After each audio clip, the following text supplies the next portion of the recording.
बोले श्री वृंदावन बिहारी लाल की जय। श्रीमद् भागवत महापुराण की जय। श्री सद्गुरुदेव भगवान की जय। गौ माता की जय। सत्य सनातन धर्म की जय। जय जय श्री राम। राधे जय जय श्री राम। राधे। जय जय श्री।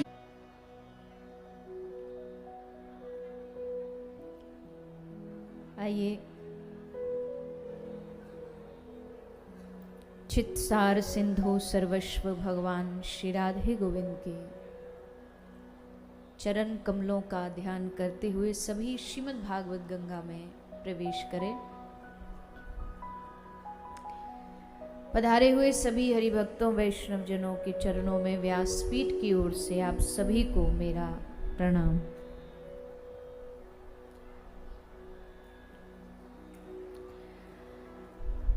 आज हम सभी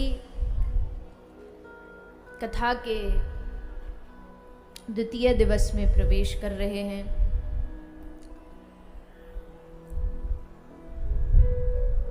कल प्रथम दिवस की जो कथा थी वो समय अनुसार बड़े ही संक्षेप में हम सभी ने भागवत के महात्म्य को सुना।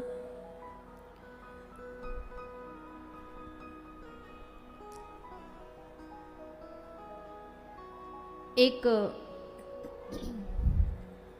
उदाहरण दिया है सूत जी ने भक्ति, ज्ञान और वैराग्य का। भगवान की प्राप्ति के लिए, भगवान को पाने के लिए भक्ति ही एक सबसे महत्वपूर्ण विषय है, क्योंकि भगवान को पाने के लिए साधन तो और भी बहुत सारे हैं। तपस्या करके, योग बल से, सिद्धि बल से, कैसे भी भगवान तक रास्ते तो सब वही जाते हैं। लेकिन शहर तक जाने के लिए कई रास्ते होते हैं। एक रास्ता होता है जो जाता तो वहीं तक है, पर जाता बड़ा घूम करके है। बीच में सड़क भी ठीक नहीं है, रोड भी ठीक नहीं है। पहुंच तो जाएंगे लेकिन पहुंचने में थोड़ा समय भी लगेगा और रास्ते में बहुत सारी कठिनाइयां भी आएंगी। पर एक रास्ता ऐसा हो, एकदम सीधा बढ़िया रोड हो और सीधा उस पर चलते चलते हाईवे, एक्सप्रेसवे हो, तो समय भी बचेगा और बिना कठिनाई के समय से पूर्व ही हम अपनी मंजिल तक पहुंच जाएंगे। तो जितने भी साधन हैं वो सब जाते तो भगवान तक ही हैं, पर उनमें पहुंचने में भी समय लगता है और उन साधनों को जुटाने में, करने में भी बड़ा मेहनत लगती है। लेकिन भक्ति क्या है? बोले भक्ति उस एक्सप्रेसवे की तरह है। मतलब होता है अपने हर, भक्ति का मतलब हर इंद्री से भगवान को चाहना। आँख से भगवान का दर्शन करना, कान से भगवान की कथा सुनना, जिह्वा से उनका नाम जप करना, हाथ से उनकी कथा कीर्तन में ताली बजाना या अपने घर के ठाकुर जी की सेवा। ये आसान नहीं है। मन के मंदिर में प्रभु को बसाना बात हर एक के बस की नहीं है। खेलना पड़ता है जिंदगी से, भक्ति इतनी भी। तुमको बहुत स्तुतियां आती हो गानी, ऐसा ही जरूरी नहीं है। जरूरी क्या है? भगवान के भक्त के लिए जरूरी ये है कि वो रहे कहीं भी दुनिया में, काम कर रहा हो, नौकरी कर रहा हो, खेती कर रहा हो, धंधा कर रहा, कुछ भी कर रहा हो, पर मन में उसको ये समझ आ जाती है कि ठाकुर हमरे रमण बिहारी, हम हैं रमण बिहारी के। उसके मन में ये जागना ही भक्ति है कि ये बात हमारे मन में जाग जाए, हमको ये समझ आ जाए कि हम ठाकुर जी के रमण बिहारी के और रमण बिहारी हमारे हैं। मतलब भगवान से रिश्ता जुड़ना ही भजन है। भगवान फिर आपको ऐसा लगेगा कि यही वो वृंदावन था जिसके बारे में हम इतना सुनते थे, इतनी महिमा ये वक्ता गाते हैं, संत गाते हैं, ऋषि महात्मा गाते हैं। तब असली वृंदावन का सुख प्राप्त होता है।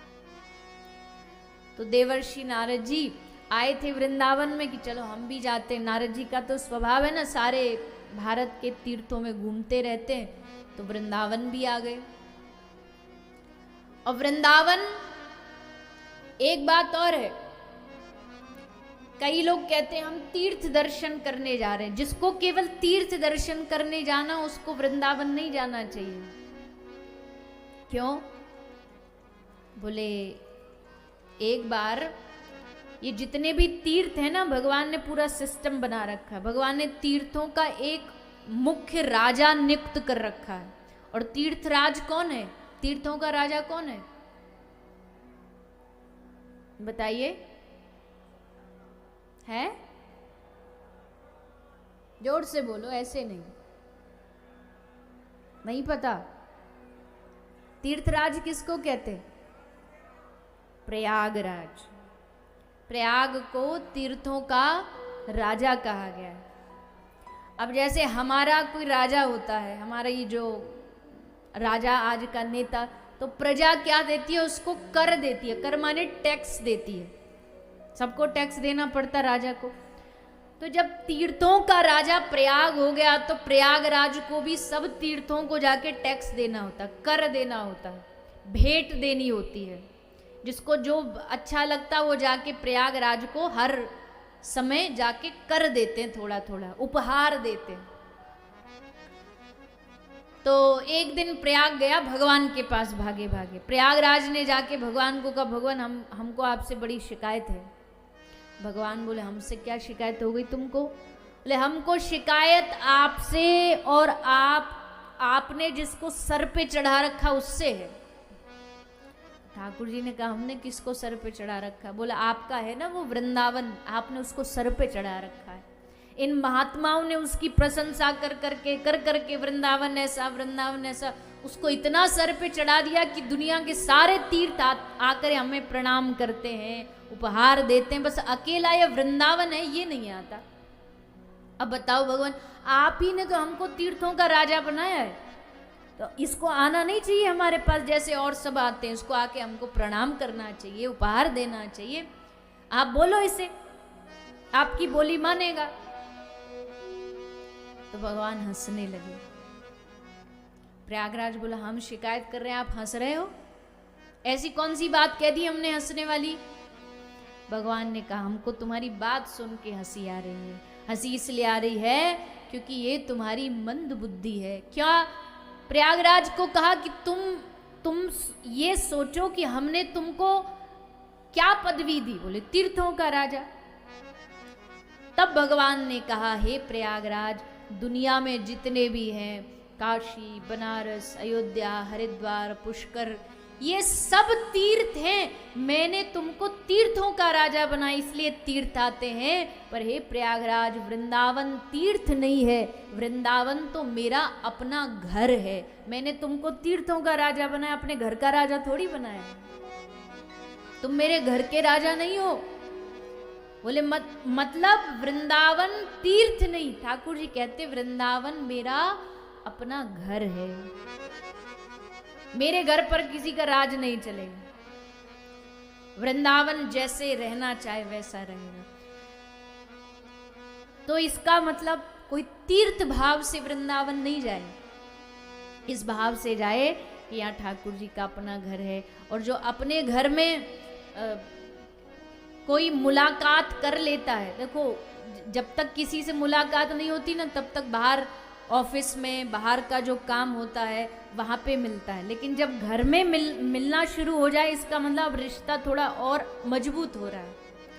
तो वृंदावन में बुलाना ठाकुर जी का, इसका मतलब है कि ठाकुर जी अपने से हमारे रिश्ते को मजबूत कर रहे हैं। तो उस वृंदावन में देवर्षि नारद जी पहुंच जाते हैं और वहां भक्ति देवी के संकट को दूर करते हैं। कैसे दूर किया? आपने कल सुना कि ज्ञान वैराग्य उद्धार के लिए नारद जी ने सनकादि से आज्ञा ली और ऋषिकेश हरिद्वार में आनंद घाट पर श्रीमद् भागवत का आयोजन कराया। कथा होते ही ज्ञान वैराग्य का उद्धार हो गया। लेकिन फिर एक और कथा आई, उसको समय के अभाव के कारण हम कल सुन नहीं पाए। 88,000 ऋषियों ने सूत जी से प्रश्न किया कि महाराज एक बात बताइए, आपकी भागवत जी ज्ञानी वैरागियों का ही उद्धार करती है या पापियों का भी उद्धार करती है? तो श्री सूत जी महाराज ने एक और उदाहरण दिया आत्मदेव महाराज का। दक्षिण भारत में एक ब्राह्मण आत्मदेव रहते थे और उनकी पत्नी थी जिसका नाम धुंधली देवी था। घर में बालक नहीं था तो बहुत प्रयास किया कि हमको पुत्र हो जाए। जब पुत्र नहीं हुआ तो फिर हार के मन किया कि अब जीने का कोई फायदा नहीं, अब हम अपने शरीर का, देह का त्याग कर देंगे, आत्महत्या कर लेंगे। और नदी के किनारे सोच समझ के बैठ गए कि अब हम मरेंगे, इस नदी में कूद के अपने प्राण त्याग देंगे। लेकिन उसी समय एक घटना घटी। रास्ते से एक संत जा रहे थे और जैसे संत ने देखा कि ये आदमी बड़ा उदास है, चेहरे पर बड़ी उदासी है, तो संतों ने रुक करके पूछ लिया। संत ने पूछा, बेटा देख तेरे गले में तुलसी है, माथे पे चंदन है, जनेऊ है, इसका मतलब तू ब्राह्मण है। और ब्राह्मण के साथ साथ तेरे मुख के तेज को देख के भी लग रहा है कि तू बड़ा विद्वान है। और इतना विद्वान होकर के फिर तुझे कौन सी चिंता सता रही है? बोले महाराज हमको चिंता सता रही, हमारे घर में बेटा नहीं है, और बेटा नहीं होगा तो महाराज फिर उद्धार कैसे होगा? लोग कहते हैं ना, खासकर भारत में तो बहुत लोग मानते बेटा होगा तो ही उद्धार होगा, तो ही सीढ़ी पे बैठ के जाएंगे स्वर्ग के द्वार पर। बेटा नहीं होगा तो महाराज वंश कैसे चलेगा, कल्याण कैसे होगा? पर एक बात ध्यान रखना, जो अपना उद्धार खुद का खुद नहीं कर सकता ना, उसका कोई बेटा बेटी भी कोई उद्धार नहीं कर सकता। उद्धार अपने कर्मों से होता। कर्म अच्छे करोगे तो कल्याण होगा, तो वंश चलेगा। केवल बेटा हो जाने से वंश नहीं चलता है। वंश चलाने के लिए अच्छे कर्म करने पड़ते, तब आदमी का नाम अमर होता है। ऐसे ही कोई अमर नहीं बना जाता। तो जो लोग सोचते हैं और घर में पुत्री भी हो जाएगी, बेटी भी हो जाएगी, तो भी काम नहीं चलेगा। बेटी घर में, पुत्र हो जाएगा, बेटा हो जाएगा तो मिठाइयाँ बांटेंगे, ढोल नगाड़े बजेंगे और पार्टी होगी, आयोजन होगा, भोज उत्सव होगा। और बेटी हो गई तो अब दिखा तो सकते नहीं, तो वैसे तो खुशी दिखाएंगे चेहरे पे, हाँ घर में छोरी हुई है। छोरी बोलते हैं ना हमारे ब्रज में, लाली हुई है, छोरी हुई है, तो ऐसे बोलेंगे छोरी हुई है, पर मुंह को देख के ऐसे लगता है छोरी नहीं चोरी हो गई है घर में। तो ऐसा खासकर ग्रामीण क्षेत्रों में बहुत होता है, पर ये नहीं होना चाहिए। भगवान ने जो भाग्य में दिया है, पुत्र है पुत्री है, उसको हंस के स्वीकार करो। उसमें भेदभाव नहीं होना चाहिए, भेदभाव नहीं करना चाहिए। तो संत जो है वो आत्मदेव ब्राह्मण को समझा रहे हैं। आत्मदेव ब्राह्मण को कह रहे हैं, भैया एक बात बता, तेरा पुत्र हो भी गया तो क्या गारंटी है कि तुझे नरक से तार देगा? लेकिन आत्मदेव महाराज कहते, लेकिन प्रभु देखो संतान तो चाहिए। तो संत ने कहा कि चाहिए तो अलग विषय है, लेकिन हम तुम्हारे जो रेखाएं हैं उनको देख करके पढ़ पा रहे हैं कि अगले 7 जन्मों तक तुम्हारे भाग्य में कोई संतान नहीं है। अब बताओ क्या करें? आत्मदेव ब्राह्मण ने कहा, तुम 7 जन्मों की बात कर रहे हो महाराज, इसी जन्म में नहीं मिला ना तो आपके सामने यही इस नदी में कूद करके प्राण त्याग दूंगा। संत हृदय नवनीत समाना। संत का हृदय जो होता है वो मक्खन जैसा होता है। लगा रे भैया ये बेकार में इतना बढ़िया मानव शरीर है, त्याग देगा, नष्ट हो जाएगा इसका शरीर। संत ने समझाने का प्रयास भी किया कि भैया बेटा ही चाहिए, पुत्री चाहिए, एक काम करो तुम ठाकुर जी को अपना बेटा बना लो। ठाकुर जी सारे रिश्ते तो निभाते हैं।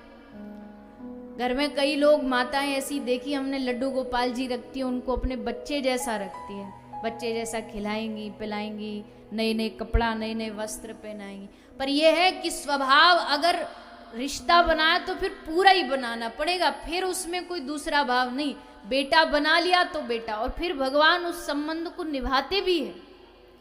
एक ब्रज में मैया रहती थी, अकेली रहती थी गोपाल जी को लेके।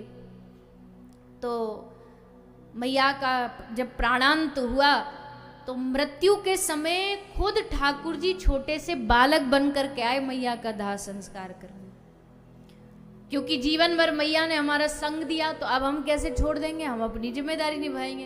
तो ठाकुर जी बालक बनकर के आए, और कहते हैं उनके जो गोपाल जी हैं, उन गोपाल जी को कोई अपने घर लेके गया, क्योंकि मैया तो चली गई, अब हमको सेवा करनी चाहिए, तो सेवा करते थे।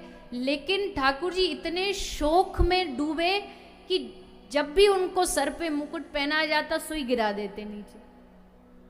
ठाकुर जी ने 12 दिन तक श्रृंगार धारण नहीं किया, जैसे हमारे होता है ना 12 दिन तक विधि विधान होता है, तो ठाकुर जी ने वो पूरा विधि विधान निभाया कि हम ये श्रृंगार धारण नहीं, हमारी मैया चली गई। तो ऐसे हैं ठाकुर जी, जो उनसे रिश्ता बनाता भगवान वो सारा रिश्ता निभाते हैं, उस रिश्ते को पूरा करते हैं। तो साधु ने देखा कि ये बेचारा तो मानेगा नहीं, बेकार में शरीर, इतना कीमती शरीर है, ये नष्ट हो जाएगा। तो आत्मदेव ब्राह्मण को साधु ने अपने झोले से फल निकाल के दे दिया। कहा इस फल को जाके अपनी पत्नी को खिला देना। अब हम दावा तो नहीं करते, पर हाँ ये प्रसाद का फल सोच के वो खाएगी, हो सकता भगवान की कृपा हो जाए तो तुम्हारे घर बालक हो जाएगा। साधु कभी भी किसी भी चमत्कार का दावा नहीं करता है। ये नहीं कहेगा कि हाँ हमने प्रसाद दे दिया, अब देख लेना हो जाएगा, सब बदल जाएगा तुम्हारा। नहीं, प्रसाद भी दिया तो उसमें कहा अगर भगवान की इच्छा हुई, भगवान को लगा तो कृपा हो जाएगी, बाकी इसमें हमारा कोई चमत्कार नहीं। तो आत्मदेव ब्राह्मण फल लेकर के आ गए, धुंधली को दिया। पर धुंधली कौन है जानते हो? धुंधली हमारी बुद्धि। बुद्धि क्या काम करती है? बुद्धि को जो करने को कहोगे ये हमेशा उसका उल्टा करेगी। बुद्धि को कहोगे कि शांत बैठ जाओ तो हल्ला मचाएगी। बुद्धि को कहो यहाँ नहीं जाना तो वहाँ जरूर जाएगी। बुद्धि को कहो यहाँ झांकना मना है तो वहाँ जरूर झांकेगी। ये बुद्धि का स्वभाव है, हमेशा उल्टी चलती है। तो आत्मदेव ने कहा फल खा लेना, तो बोली फल क्यों खाऊं मैं? अच्छा मुझको फंसाना चाहते हैं, 9 महीना खुद तो आराम से घूमेंगे फिरेंगे और 9 महीना मुझे इतने सारे कष्ट सहने पड़ेंगे। नहीं नहीं नहीं, मैं नहीं खाने वाली। सो ये सोच करके धुंधली ये विचार मंथन कर ही रही थी कि उतने में उसकी एक बहन भी आ गई। बुद्धि का एक और सहयोगी है, वो है मन। जब बुद्धि गलत काम करती है तो मन पीछे से उसे सहारा देता कि हाँ तू एकदम ठीक कर रही है, सही है, चलती जा चलती जा। और मन का सहारा मिलते बुद्धि फिर और गलत करने लगती है। तो छोटी बहन क्या, ये मन है। छोटी बहन ने आकर के धुंधली को कहा एकदम सही कर रही हो आप, ये फलवल के चक्कर में मत पड़ना, गर्भवती होगी, बड़े कष्ट सहने पड़ेंगे, इससे बढ़िया एक काम करो अदला बदली कर लो। बोले मतलब ये कि हमारे पेट में बालक है, हम तुमको बालक दे देंगे, तुम हमको पैसा दे देना, हमारा पति उसमें राजी हो जाएगा, दोनों का काम बन जाएगा।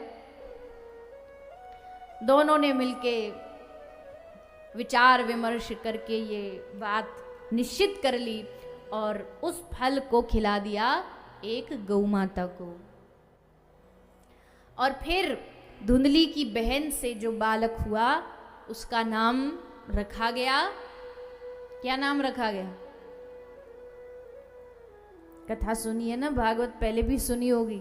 क्या नाम रखा? धुंधकारी। और गाय के गर्भ से जो बालक पैदा हुआ उसका नाम रखा गया, वाह, गाय के पुत्र का नाम रखा गया श्री गोकर्ण महाराज। दोनों थे तो भाई, पर एक पूर्व और एक पश्चिम। और हो भी क्यों ना, एक तो झूठ के फल से पैदा हुआ और एक संत के आशीर्वाद से पैदा हुआ। संत का आशीर्वाद कभी भी विफल नहीं जाता है, संत का प्रसाद कभी विफल नहीं जाता, संत की कृपा कभी बेकार नहीं जाती है। इसलिए गोकर्ण महाराज बड़े भारी विद्वान भगवत भक्त, भगवान के बड़े अद्भुत भक्त हुए। दोनों भाई बड़े हुए, लेकिन दोनों में एक दूसरे के एकदम विरोधी है। आत्मदेव महाराज के पास धुंधकारी की शिकायतें आती, महाराज आपके बेटे ने ये कर दिया, आपके बेटे ने वो कर दिया। अब महाराज आत्मदेव बैठे बैठे बड़े परेशान हुए, इतने परेशान हुए कि मन किया घर को छोड़ करके निकल जाएं कहीं, पर वैराग अभी पूरा भी नहीं आया। अभी थोड़ा थोड़ा वैराग्य जागृत हुआ, पूरा जागा नहीं। तो पूरा वैराग जगाने के लिए श्री गोकर्ण महाराज ने अपने पिता को 2 श्लोक सुनाए, और उन 2 श्लोकों से श्री गोकर्ण महाराज अपने पिता के हृदय में वैराग्य उत्पन्न करते हैं। देहेस्तिमान सुरुधिरे भिमतिम त्यजत्वम जायाशुतादिषु सदा ममताम विमुंच पश्चानिशम जगदिदम क्षणभंगनिष्ठम वैराग्य राग रसिको भव भक्ति निष्ठ। देहेस्तिमान सुरुधिरे, ये जो देह है, ये देह क्या है? जैसे कोई आदमी घर बनाता है तो घर बनाने के लिए सबसे पहले उसमें ईंट लगेगी, उसमें सीमेंट लगेगा। अब उसको ईंट और सीमेंट ही लगा के बस ऐसे ही छोड़ दो तो दिखने में बड़ा भद्दा लगता है, इसलिए उसको सजाने के लिए क्या करते हैं, उस पर प्लास्टर लगा देते हैं। प्लास्टर लग गया, अब एकदम बढ़िया चिकना दिखने लगा। पर अभी भी थोड़ा सा और सजाने के लिए क्या करते, उस पर रंग करते, पेंट करते, अब और बढ़िया लगने लग जाता है। तो वैसे ही श्री गोकर्ण महाराज कहते हैं, ये शरीर जो है ना, ये हड्डी, मांस, रुधिर, चर्म, खून, रक्त, इस सब से बना हुआ था। पर भगवान ने देखा ऐसे तो दुनिया वाले इस शरीर को प्रेम ही नहीं करेंगे, तो क्या किया, प्लास्टर, माने ये त्वचा दे करके शरीर का प्लास्टर कर दिया, उसमें रंग भर दिए, कोई काला बना दिया, गोरा बना दिया, अलग अलग सबको। और देखो भगवान की जो सृष्टि है ना, कितनी विचित्र है। दुनिया का सबसे बड़ा कोई अगर आर्टिस्ट है ना तो भगवान है। दुनिया में कई बिलियन लोग हैं और सबका जो मुख है, जो सबका बनावट है, सबकी अलग अलग है। और जबकि है वही 2 हाथ 2 पांव, कोई किसी के 4 हाथ नहीं, वही 2 हाथ वाले, 1 नाक वाले, 2 आंख वाले। और ठाकुर जी ने सबको विचित्र विचित्र स्वरूप दे दिया।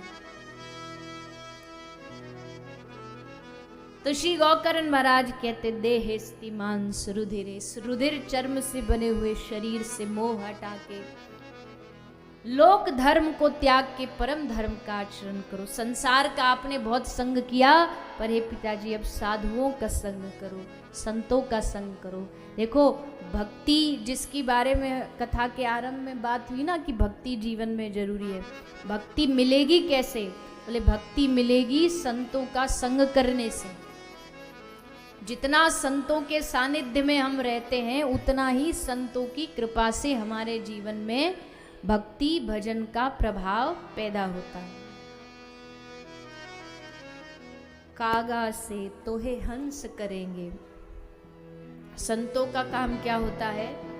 जैसे कागा पूरा काला हो लेकिन मिट जाए उड़ के दाग रे। हमारे जीवन में किसी प्रकार के अवगुणों का कोई दाग होता है तो उसको संत साफ करके धो देते हैं। बोले हम कैसे माने कि संतों के साथ रहने से बन जाती है? बोले ध्रुव जी की बन गई, प्रहलाद जी की बन गई। ध्रुव जी को भी नारद जी मिले, प्रहलाद जी को भी नारद जी मिले। नारद जैसे महापुरुष मिलने से दैत्य वंश में पैदा हुए प्रहलाद जी भी गर्भ में ही भगवान की भक्ति करना सीख गए। इससे बड़ा उदाहरण संत कृपा का और क्या हो। इसलिए संतों का सानिध्य जीवन में करने से मंगल ही मंगल होता, अच्छा ही अच्छा होता है साधुओं का संग करने से। तो श्री गोकर्ण महाराज अपने पिता को समझाते हैं। आत्मदेव ब्राह्मण को ये बात समझ आती है, उनको लगता है कि हाँ ये सही कह रहा है और मुझे अब यही करना चाहिए। चले गए वन में और वन में जाकर के श्री आत्मदेव महाराज ने भजन करते हुए भगवान को पा लिया। और फिर धुंधकारी के उद्धार के लिए गांव में भागवत कथा का आयोजन गोकर्ण महाराज ने कराया। सबने आकर के कथा को श्रवण किया और कथा श्रवण करके सबके लिए विमान आया और विमान में बैठ करके सब भगवत धाम जाते हैं। यानी भागवत की ये महिमा है कि कोई अपराधी भी आकर के अगर भगवान की इस भागवत जी में समर्पित भाव से ये कह दे कि हाँ हम आज से भागवत जी को समर्पित होकर के अपने जीवन को परिवर्तन करेंगे, तो भागवत जी उनके सारे पूर्व के पाप कर्मों को नष्ट कर देती हैं। ऐसा उदाहरण श्री सूत जी ने दिया। और फिर भागवत श्रवण की विधि बताते हुए श्री वेदव्यास जी भागवत का आरंभ करते हैं, भागवत का मंगलाचरण करते हैं। भागवत का मंगलाचरण करते हुए श्री व्यास जी ने भगवान को प्रणाम किया है। जन्माद्यस्य यतुन्वयादितरतश्चार्थेष्वभिज्ञस्वराट् तेने ब्रह्म हृदयाय आदिकवये मुह्यन्ति यत्सूरया तेजो वारी मृदाम यथा विनिमयो यत्र शर्गो मृषा धाम्ना स्वेन सदा निरस्तकुहकं सत्यम परम धीमहि। देखो दुनिया में कोई अपने अपने इष्ट भगवान को कोई भी नाम दे दे, राम कृष्ण देवी जो नाम देना दे दे, पर अंत में तो सब भगवान सत्य है।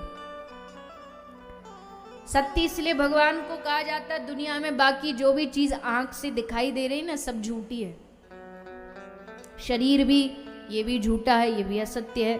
संसार की विषय वस्तु जो भी दिखाई दे रही है सब असत्य है, क्योंकि इनका एक ना एक दिन अंत निश्चित होता है। पर भगवान का तो कोई अंत नहीं है, राम नाम का तो कोई अंत नहीं। त्रेता से आज कलयुग आ गया, पर राम नाम आज भी नया है और आगे भी नया ही रहेगा। कृष्ण नाम आज भी हृदय में हर्ष पैदा करता है और हजारों कल्प भी बीत जाए तो भी कृष्ण नाम ऐसा ही नया रहेगा। कृष्ण नाम कभी खत्म नहीं होने वाला, राम नाम कभी खत्म नहीं हो। राम हरि अनंत, हरि कथा अनंत, भगवान का कोई अंत नहीं है।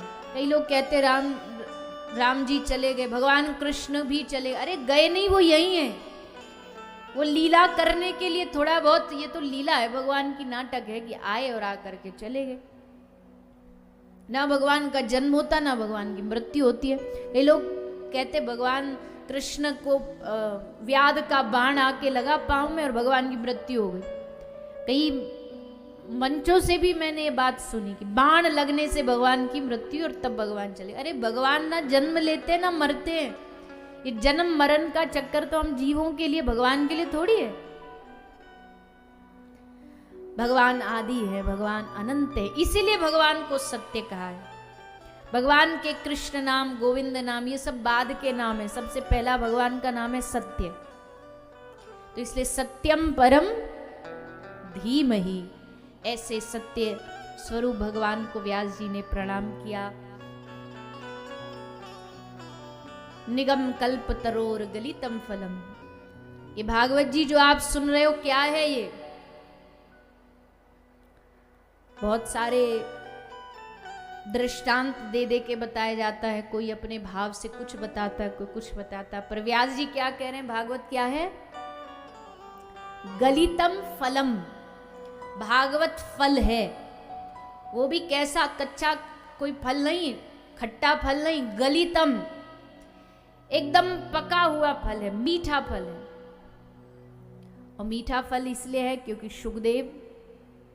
सुखदेव जैसे महात्मा अगर भागवत को सुना रहे हैं, जो एक जगह गाय का दूध निकालने में जितना समय लगता ना, उससे ज्यादा समय सुखदेव जी एक जगह नहीं रुकते थे। क्यों नहीं रुकते थे? बोले कहीं हम ज्यादा देर रुक गए तो ये जगह का मोह हमको पकड़ ना ले, इसलिए वहां से तुरंत निकल जाते थे। पर भागवत को श्रवण कराने के लिए श्री सुखदेव जी 7 दिन तक एक वृक्ष के नीचे बैठ के राजा परीक्षित को कथा सुना रहे। क्यों? क्योंकि सुखदेव जी जानते ये बड़ा रसमय ग्रंथ है, इसलिए गलितम फलम पिबत भागवतम रसमालयम मुहुरहो रसिका भुवि भावुका। इस फल को पान करने के लिए, पीने के लिए श्री व्यास जी ने आज्ञा दी है। ऐसा ये फल है। आगे भगवान के 24 अवतारों की कथा आती है। भगवान के कितने अवतार हैं? कितने अवतार हैं? 24। 23 अवतार भगवान के हो चुके हैं। 24वां अवतार भगवान का कलयुग में होगा, कल की अवतार। पर उस अवतार में अभी बहुत लंबा समय बाकी, अभी आसपास कोई चांस नहीं है। कोई समझे ना कि कई लोग बोल भी देते कलयुग का अंत चल रहा, अंत नहीं है, कलयुग की शुरुआत चल रही है। कलयुग के अंत में भगवान कल की पधारेंगे। बोले पधारेंगे, अगर भगवान का अवतार होगा ही तो फिर हमको भजन पूजा करने की क्या जरूरत है? भगवान तो आएंगे ही ना, तब दर्शन कर लेंगे और तब बेड़ा पार हो जाएगा। ले नहीं, मौसम विभाग अगर हमें थोड़ी चेतावनी देता है तो इसका मतलब होता है कि हम उससे बचाव के लिए सावधानी करें, इंतजार ना करें उसका।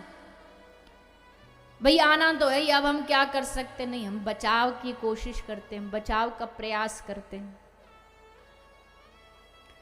पता है 2 दिन से बारिश हो रही है, अब ये थोड़ी कि अच्छा भैया छोड़ दो ऐसे ही।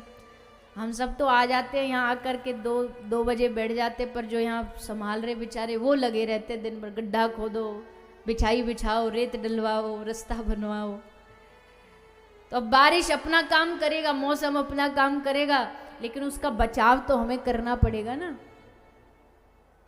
भगवान अवतार लेंगे तो अवतार लेने के लिए अब हमें कुछ करने की जरूरत नहीं, जितना पाप करना पाप करो, जो करना करो, बस अभी ऐसा नहीं। और भगवान जब तक अवतार लेंगे तब तक तो हमारा कितनी करोड़ों बार अवतार हो गया होगा। जब तक भगवान के अवतार का समय आएगा, कितनी हजारों लाखों बार जन्म ले चुके होंगे हम, और हजारों लाखों बार मर चुके होंगे। तो उसका इंतजार न करें। भगवान के उस अवतार में अभी बहुत समय शेष है, बहुत समय बाकी है। 23 अवतार भगवान के जो हुए हैं उनका वर्णन श्री सूत जी कराते हैं। ये तो शास्त्र में है, बाकी भगवान तो देखो हरि व्यापक सर्वत्र समाना, भगवान तो सब में है। भगवान तो कुत्ते में भी है, गधे में भी है, पशु में भी है, जीव में, हर प्राणी में भगवान है। तो कोई इतना ही ना समझे। हम क्या होता ना, अपनी सुविधा के लिए भगवान को बस मंदिर की 4 दीवारी में कैद करके रखते हैं। मंदिर के बाहर जाकर के बीड़ी पी रहे होंगे, सिगरेट पी रहे होंगे, बाहर तक तो पिएंगे, और जैसे मंदिर में भीतर जाना तो उसको पैर से नीचे कुचल के फेंक के फिर भीतर जाएंगे। क्यों? मंदिर में तो भगवान है, देख लेगा कि सिगरेट पी रहा है। मंदिर से बाहर भगवान नहीं है। बाहर शायद हमें लगता भगवान नहीं, इसलिए बाहर जो कुछ मंदिर में खड़े हो झूठ नहीं बोलना, मंदिर से बाहर जितना बोलना बोल लेना, पर यहां मंदिर में नहीं बोलो। तो मतलब भगवान को भी अपनी सुविधा के लिए हमने मंदिर में कैद करके रख दिया, जबकि भगवान तो हर जगह है। हर क्षण हर पल भगवान की दृष्टि हमारे ऊपर बनी हुई है, और किसी भी रूप में भगवान आ सकते हैं। भगवान के जितने भी भक्तों के चरित्र हम पढ़ते हैं, उनमें से देखो ये 23-24 अवतार भगवान के जो हैं, ये 24 अवतार तो भगवान के बस शास्त्र के अनुसार हुए हैं, बाकी तो भगवान कभी भी किसी रूप में आ जाते हैं, किसी रूप में भी आकर के अपने भक्त को दर्शन देते। तो सूत जी महाराज भगवान के अवतारों की कथा सुनाते हैं और फिर श्री व्यास जी के चिंता का, व्यास जी के संदेह का, संशय का निदान करते नारद जी। कैसे? एक बार श्री व्यास जी अपने आश्रम में, बद्रिक आश्रम के समीप व्यास जी का आश्रम है, वहां श्री व्यास जी विराजमान थे। नारद जी का मन किया कि चलो आज थोड़ा व्यास जी का दर्शन कराएं उनके आश्रम में जाके। तो श्री नारद जी आ गए।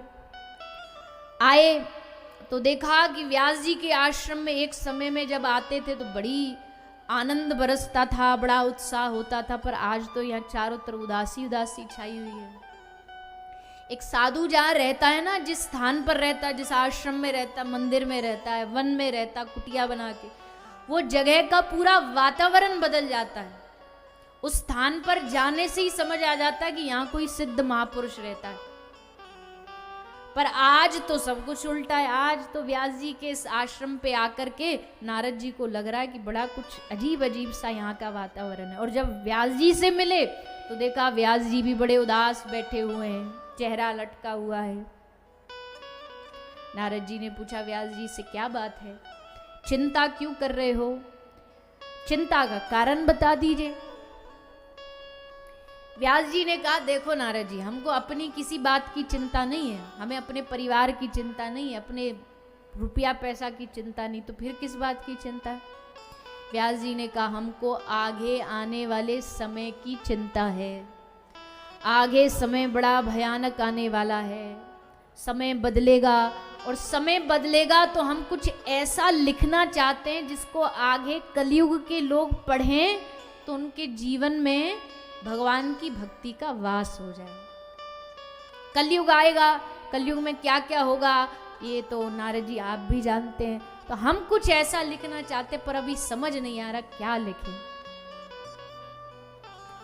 नारद जी ने कहा व्यास जी को, हे व्यास जी, आप वास्तव में आपने लिखा तो बहुत कुछ है, 17 पुराण लिख दिए, पर उस लिखने का लाभ क्या, उस लिखने का फायदा क्या अगर आपका खुद का हृदय शांत नहीं है तो?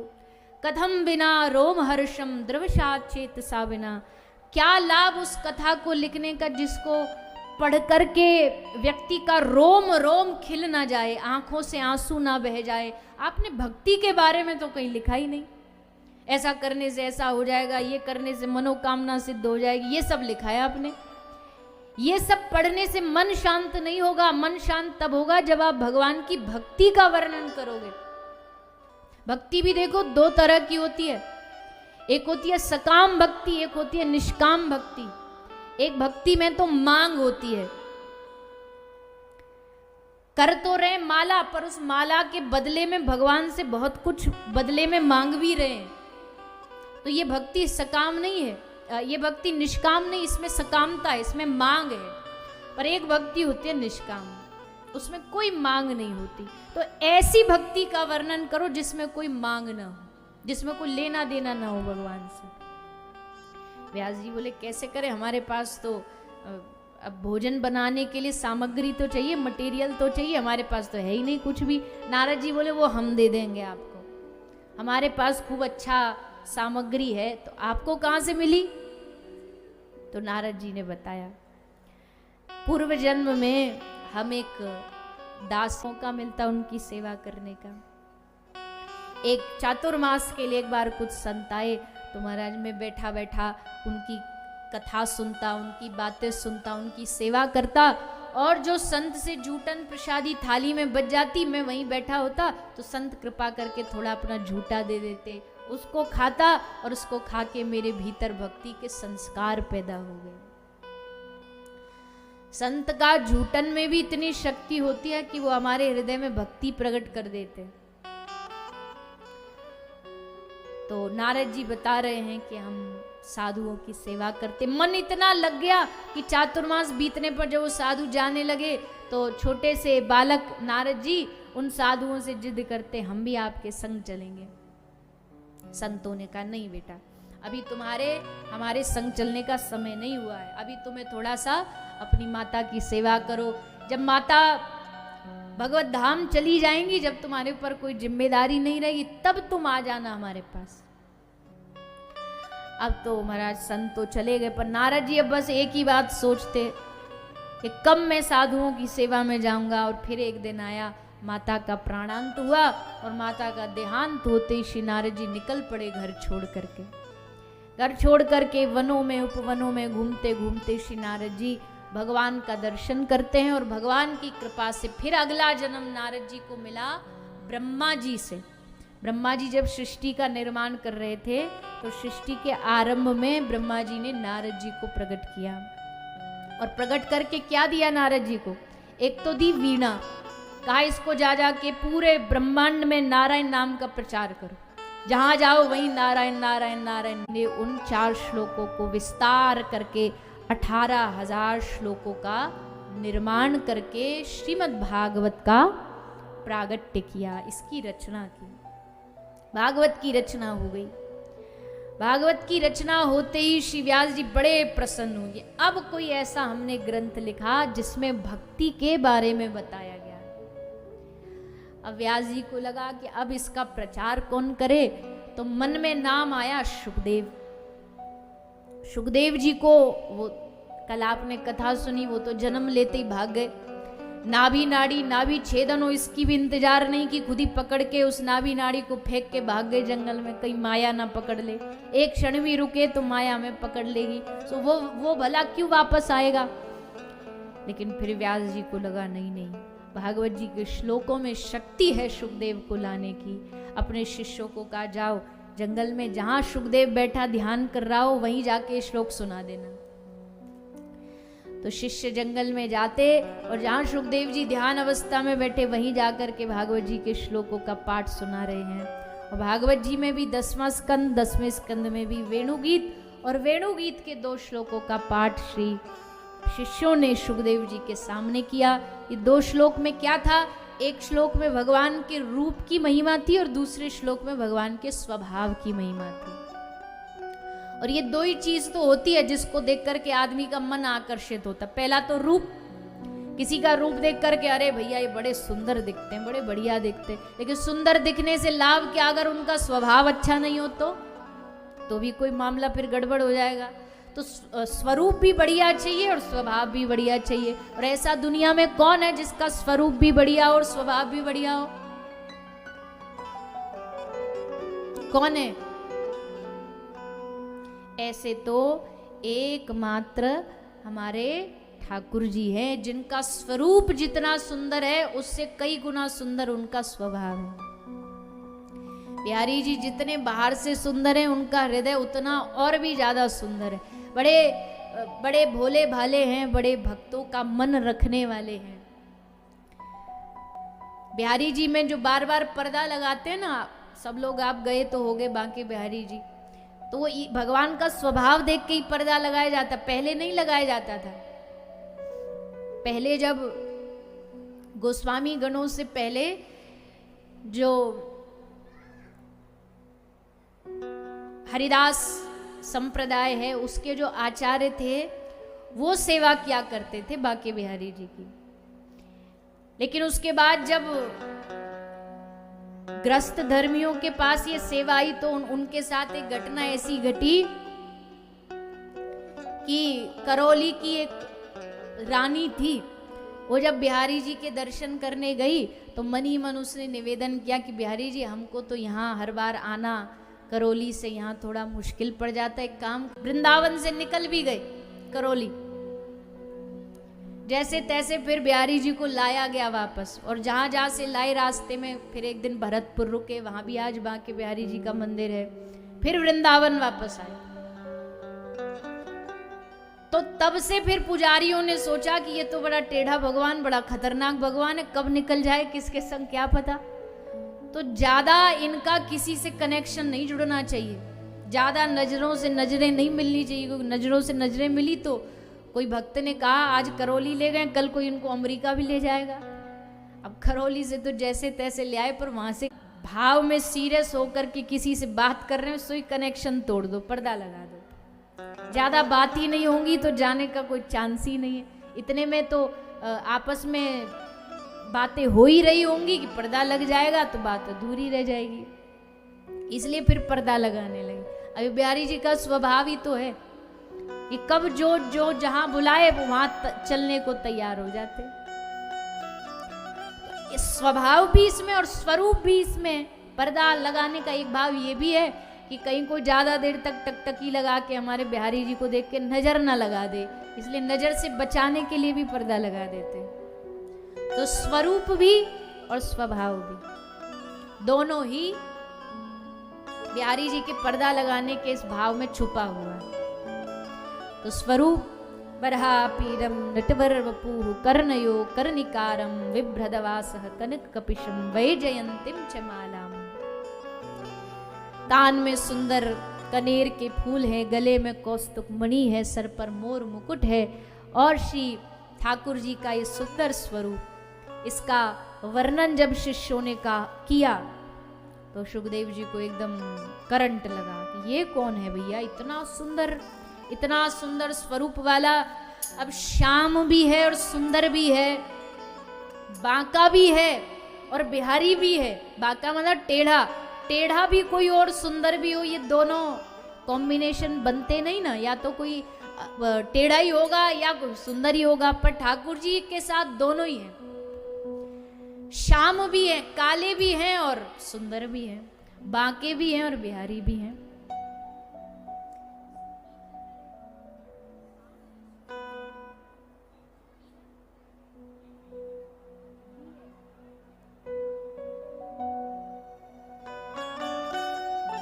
तो जिनको मधुराधिपति रखिलम मधुरम कहा गया है, जो नखशिख मधुरता के भंडार हैं, उनके स्वरूप का वर्णन सुन के सुखदेव जी आसन छोड़ करके आ गए शिष्यों के पास।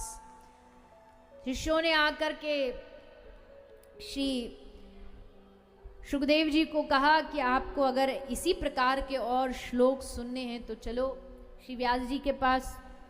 और तब श्री सुखदेव जी अपने पिता श्री वेद व्यास जी के पास वापस पधारते हैं और श्रवण कराई। राजा परीक्षित को क्यों श्रवण कराई? तो सूत जी 88,000 ऋषियों को ये घटना सुना रहे हैं। महाभारत की कथा कौन नहीं जानता, बच्चा बच्चा महाभारत की कथा से परिचित है।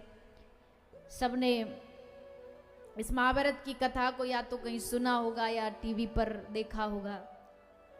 और महाभारत की कथा में ये भी देखा होगा कि पांडवों ने इतने बड़े विरोधियों से, कौरव जिनके पास पूरी इतनी भयानक बड़ी सेना थी, उन विरोधियों से 5 अकेले पांडव जीत गए। और उनके जीतने का कारण क्या था? जो कृष्ण ने कहा वही करते गए। कृष्ण ने जो कहा उसी को करने से इनको विजय प्राप्त हो गई। यानी जीवन में जो भी व्यक्ति भगवान श्री कृष्ण की वाणी को मानेगा, उसका अनुकरण करेगा, उसकी विजय निश्चित है। अब कोई कहेगा जी हमने तो अर्जुन को तो भगवान कृष्ण ने साक्षात आके उपदेश दिया था, हमको तो भगवान कृष्ण ने दिया नहीं। बोले बिल्कुल दिया है। ये जो 18 अध्याय की भगवत गीता है ना, ये केवल अर्जुन के लिए नहीं, ये सबके लिए है। और उसमें भगवान स्पष्ट कह रहे हैं सर्वधर्मान परित्यज्य मामेकम शरणम व्रज। भगवान कह रहे हैं कि तुम सब लोग धर्म, संसार के धर्म त्याग के मेरी शरण में आ जाओ, मैं तुम्हें मुक्त कर दूंगा। अब जब भगवान खुद गारंटी ले रहे हैं, जब भगवान गारंटी लेते हैं तो उसके बाद तो फिर भगवान कल्याण करेंगे ही करेंगे। इसलिए किसी भी व्यक्ति को, किसी भी जीव को भगवान की इस वाणी को मानना अनिवार्य है, मानना चाहिए। गीता की हर एक बात जो भगवान कृष्ण ने कही वो जीवन में धारण करने योग्य है। भगवान कृष्ण ने गीता इसलिए सुनाई ताकि हम जैसे लोग जो उनके जाने के बाद भी उनकी वाणी को मान सके।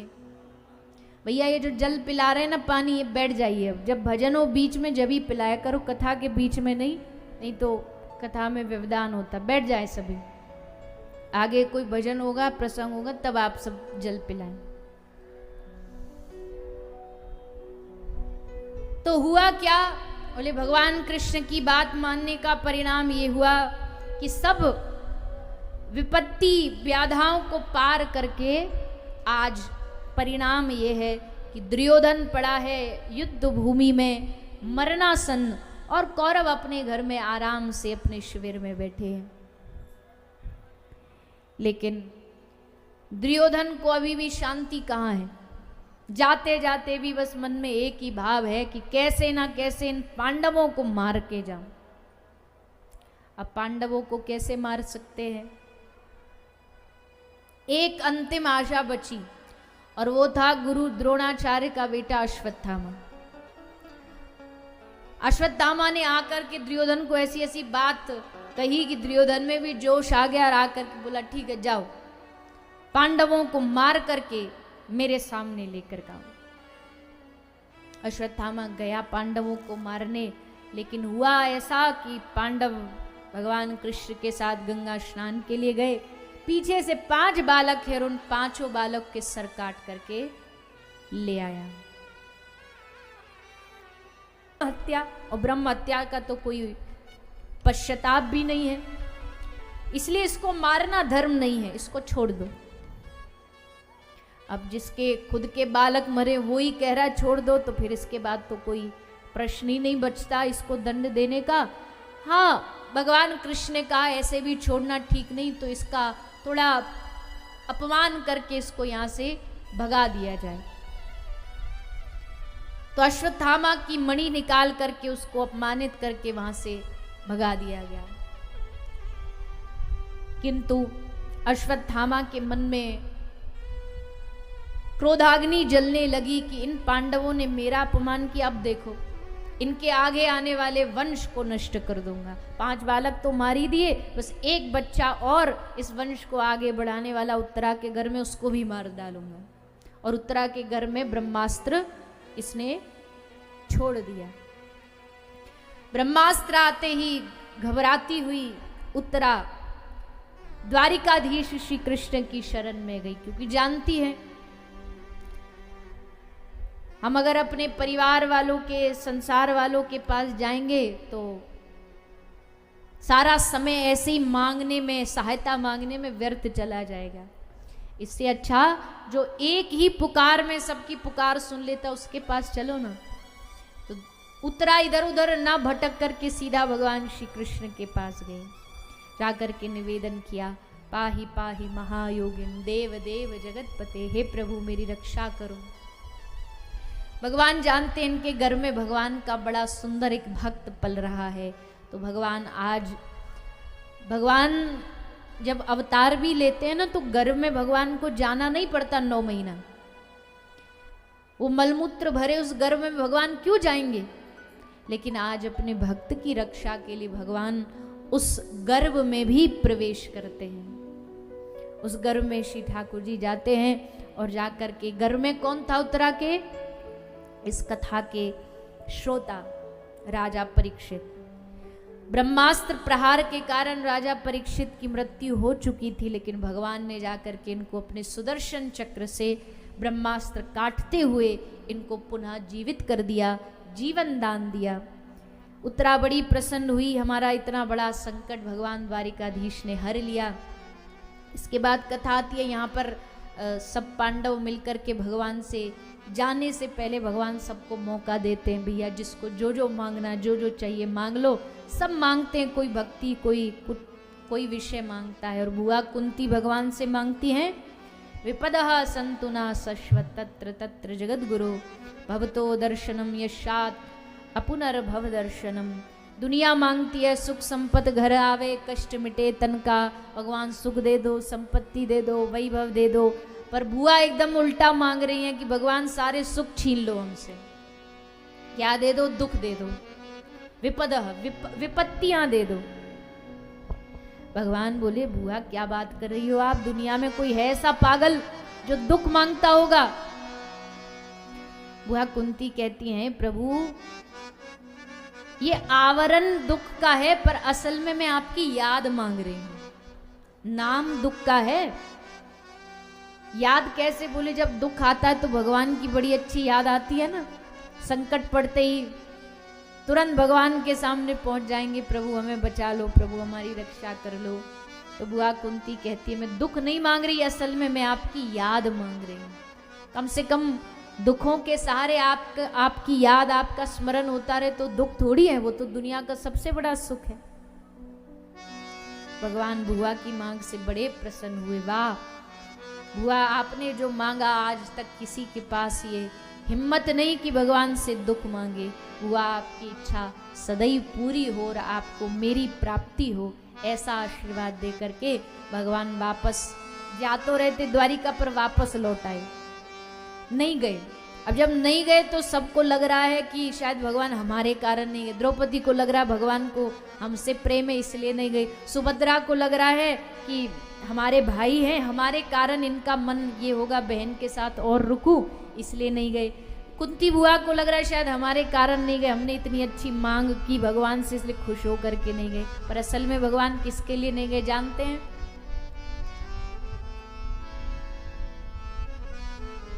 वो गंगा पुत्र भीष्म जो बाणों की सैया पर पड़े हुए हैं, भागवत में लिखा भगवान उनकी याद के लिए रो रहे हैं। युधिष्ठिर जी ने देखा भगवान आप रो रहे हो, किसके लिए रो रहे हो?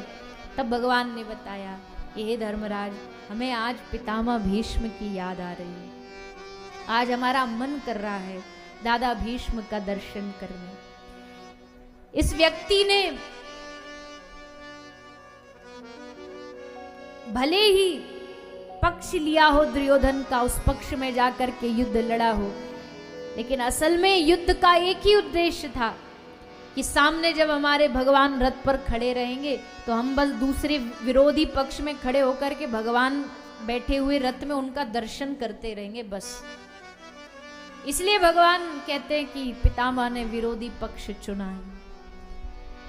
इतने दिन हो गए बाणों पर पड़े पड़े, और वैसे भी पितामह ने मांगा था प्रभु हमको इच्छा मृत्यु का वरदान है, हम जाएंगे जब ही ये दुनिया छोड़ करके, जब आप हमें मिलने आओगे, आपका दर्शन करते हुए, आपको निहारते हुए, आपको देखते हुए हम इस दुनिया से विदा होना चाहते हैं। तो भगवान आज पितामह को याद करते करते पितामह के पास पहुंच गए। पितामह के पास पहुंचे, पितामह ने स्वागत किया, आइए प्रभु स्वागत है आपका, आज आपने हम पर बड़ी कृपा करी, आज आपने अपना वादा निभाया, हमने आपसे कहा था आपको आना पड़ेगा और आज आपने वादा निभाया। प्रभु अब जब इतना निभा दिया तो एक काम और कर दो। भगवान ने कहा हाँ हाँ बिल्कुल, कहिए मांगिए क्या चाहिए आपको, अब अंतिम इच्छा तो आपकी पूरी कर ही सकते हैं।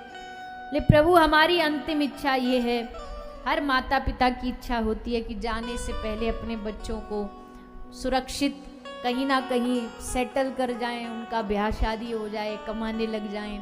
तो प्रभु हम भी चाहते हैं हम जाते जाते जाने से पहले अपनी बेटी का आपसे ब्याह कर जाए, आप हमारी बेटी से ब्याह कर लो। अब जितने वहां खड़े थे सब पितामह को आंखें फाड़ फाड़ के देख रहे हैं, बोले ये बाल ब्रह्मचारी, इसकी कहां से बेटी आ गई। सब एक दूसरे की तरफ कानाफूसी चालू हो गई, बोले महाराज इनकी बेटी आज तक बताया नहीं। पितामह बोले पहले सुन तो लो हमारी बेटी कौन है। कहा इति मति रूप कल्पिता वितृष्णा भगवती शाश्वत पुंगवे विभुम्नि। भगवान को कह रहे हैं प्रभु हमारी बेटी कोई संसार वाली कोई बेटी नहीं, इति मति, मति माने हमारी जो बुद्धि है, ये बुद्धि ही हमारी बेटी है, यही हमारी कन्या है, इस कन्या के साथ आप ब्याह कर लो। भगवान बोले पितामह को कि हे पितामह, व्यक्ति के तो जन्म के साथ ही उसकी बुद्धि जो है वो संसार से ब्याह अपने आप कर लेती है। छोटा बच्चा होता है ना, तो बचपन में उसका ब्याह हो जाता किससे? खिलौनों से निकले गोविंद नाम लेकर जब प्राण तन से निकले। श्री वृंदावन का तट हो, यमुना का वंशीवट हो, श्री वृंदावन का तट हो, यमुना का वंशीवट हो, मेरे मुख में तुलसी दल हो, जब प्राण तन से निकले। मेरे मुख में तुलसी दल हो, जब प्राण तन से निकले। इतना तो करना स्वामी, जब प्राण तन से निकले। इतना ही बसी हो, जब प्राण तन से निकले। छवि में मेरे बसे हो, जब प्राण तन से निकले। गोविंद नाम लेकर तब प्राण तन से गोविंद नाम लेकर जब प्राण तन से निकले। शास्त्र कहते धन्य उसी की मृत्यु है जो जाते जाते, देखो संसार वालों की मृत्यु होगी तो देखने के लिए अंत समय में डॉक्टर आएंगे, पर अगर कोई वैष्णव की मृत्यु होगी तो अंत में देखने के लिए, कृपा करने के लिए, दर्शन देने के लिए कोई। अभी पूज्य देवी जी गौ माता की महिमा हम सभी को श्रवण करा रही थी, और आप सभी जानते भी हैं कि सनातन धर्म में गौ माता को कितना वंदनीय माना गया है, कितना पूजनीय, कितना महत्वपूर्ण स्थान गौ माता को दिया गया है, जिनके रोम रोम में 33 कोटि देवी देवताओं का वास है।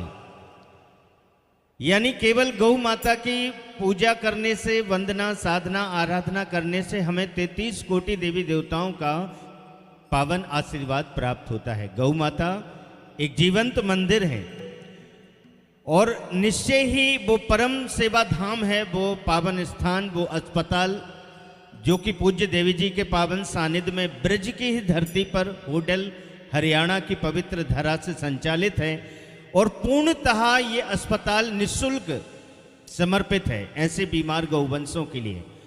ना केवल ब्रज बल्कि दूर दूर से भी भक्तजन एम्बुलेंस में अपने साधनों से, या जब भी कोई टेलीफोन के माध्यम से, मोबाइल के माध्यम से गौ सेवा धाम तक कोई खबर आती है, कोई सूचना आती है कि किसी सड़क पर, किसी मोड़ पर कोई एक्सीडेंट, कोई घटना, दुर्घटना ऐसी हुई है कि कोई गौवंश घायल है, जख्मी है, या गौशालाओं में आप देखते ही हैं कि ब्रज में कितनी गौशालाएं हैं जहां लाखों की संख्या में गौ माताएं हैं। ऐसी गौशालाओं में भी यदि कोई ज़्यादा बड़ी जानलेवा बीमारी का कोई गौ माता शिकार हो जाती हैं तो उन गौ माताओं को एम्बुलेंस के माध्यम से, हमारे गौ सेवा धाम से एम्बुलेंस जाती हैं, डॉक्टर्स की टीम जाती है, कंपाउंडर्स जाते हैं, प्राथमिक उपचार उनका करते हैं, और यदि आवश्यक होता है तो एम्बुलेंस में रख के उन्हें गौ सेवा धाम तक लाया जाता है। महीनों तक उनका रखरखाव, उनका उपचार, उनके गौग्रास की, उनकी संपूर्ण देखभाल बिल्कुल निःशुल्क की जाती है। और ये सारी सेवाएं इसी तरह संचालित रहती हैं क्योंकि आप जैसे भक्तों का सहयोग, आप जैसे भक्तों के भाव हम तक पहुंचते हैं और जिसे हम साकार और सात्विक रूप देते हैं गौ माता की सेवा करके। संकीर्तन की ओर बढ़ते हुए एक बार सभी लोग दोनों हाथ उठा के जयकारा बोलिए वृंदावन बिहारी लाल की जय। श्री कृष्ण। हरे कृष्णा हरे कृष्णा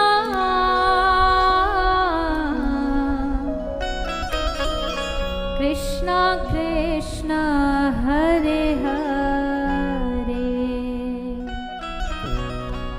हरे रामा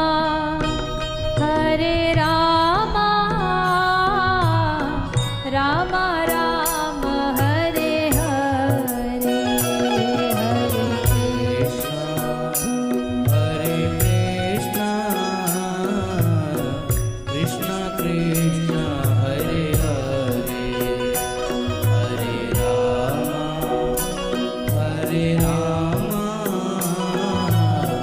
राम राम हरे हरे। हरे कृष्णा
हरे कृष्ण महामंत्र का जाप करते हुए हरे कृष्णा हरे कृष्णा कृष्णा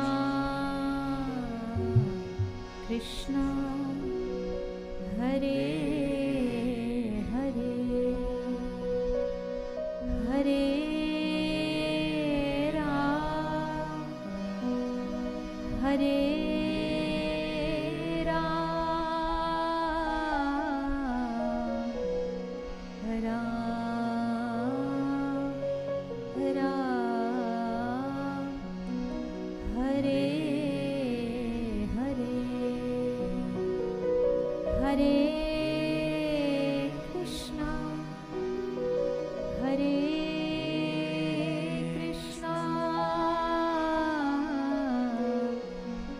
कृष्णा कृष्णा हरे हरे हरे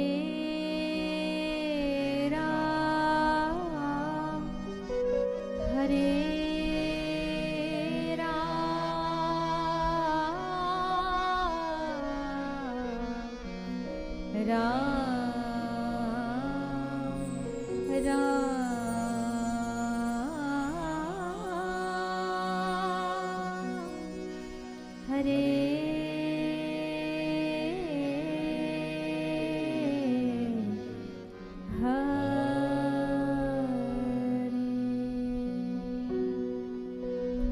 बोली श्री वृंदावन बिहारी लाल की श्रीमद् भागवत महापुराण की गौ माता की भारत माता की जय जय श्री राम जय जय श्री राम जय जय श्री राम निताई गौर हरि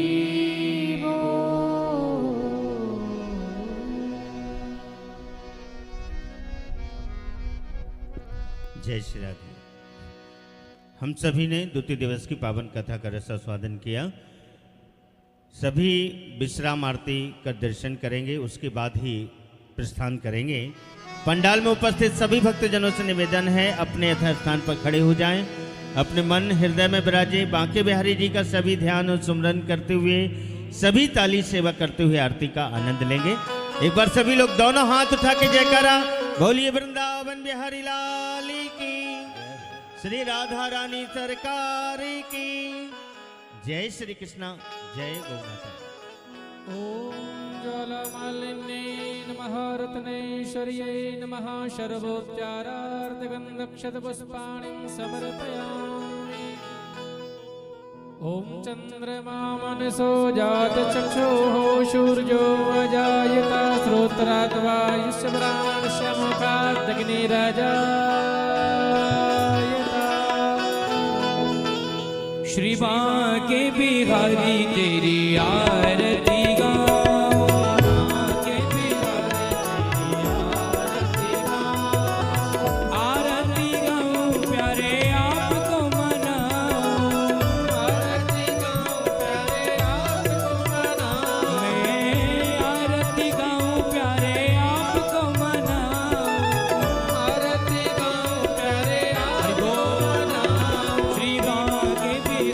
तेरी आरती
नीराजनं पुष्पादिवन्दनम् आरोग्यार्थे आत्मादिवन्दनम् पुष्पाञ्जलिः ॐ द्योः शान्तिरन्तरिजगुं शान्तिः पृथिवी शान्तिरापः शान्तिरोपदयः शान्तिः पनजपतयः शान्तिर्विश्वे देवाः शान्तिर्ब्रह्म शान्तिः सर्वगुं शान्तिः शान्तिरेव शान्तिः सामा शान्तिरेधिः हरिः ॐ जदनेन जदनमयजन्त देवास्तानि धर्माणि प्रथमान्याशंसः तेह नाकं महिमानः शचन्दपूर्वे साध्याः सन्ति देवाः हरिः ॐ एकदन्ताय विद्महे वक्रतुण्डाय धीमहि तन्नो दन्तिः प्रचोदयात् शेवन्ति कावकुलचम्बक पाठलब्धे पुनः गजाति करवीररसाले पुष्पै बिल्वप्रवाल तुलसी दल मंजरीभिः त्वां पूजयामि जगदीश्वर मे प्रसीद नाना सुगंध पुष्पाणि यथा कालुद्भवानि च पुष्पाञ्जलिर्मया दत्ता गृहाण परमेश्वरः मंत्र पुष्पाञ्जलिं समर्पयामि श्रीमद्भागवत महापुराण पुरुषोत्तमाय नमः।